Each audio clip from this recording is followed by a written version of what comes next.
یہ جان لو کہ جو چیز تم پر آئی وہ آنی ہی آنی تھی۔ دیکھیے ہوتا کیا ہے، کاش کہ میں اگر یوں کر لیتا تو یہ نہ ہوتا۔ جو ہوا ہے وہ اللہ تعالیٰ کے ہاں تو پہلے سے طے تھا، ہونا ہی تھا۔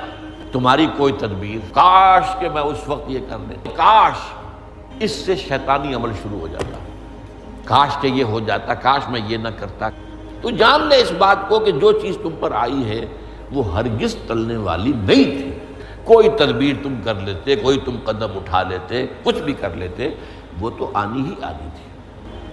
تقدیر کا ایک عام مفہوم یہ ہے کہ ہر چیز پہلے سے طے ہے۔ اب دیکھیے تقدیر شخصی کیا ہے۔ بعض اوصاف و صفات ہمیں وراثتاً ملتے ہیں، وی ہیو نو چوائس۔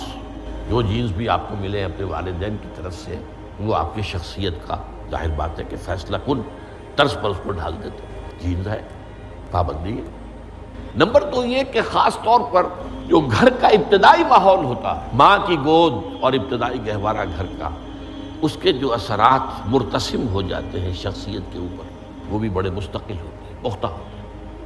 حضور نے ہم سے ایک بات کہی، اگر تم یہ سنو کہ کوئی پہاڑ اپنی جگہ سے ٹل گیا تو مان لینا، اور اگر تم سنو کہ کوئی شخص جو ہے وہ اپنی سرشت سے، اپنی جبلت سے بدل گیا تو کبھی نہ ماننا۔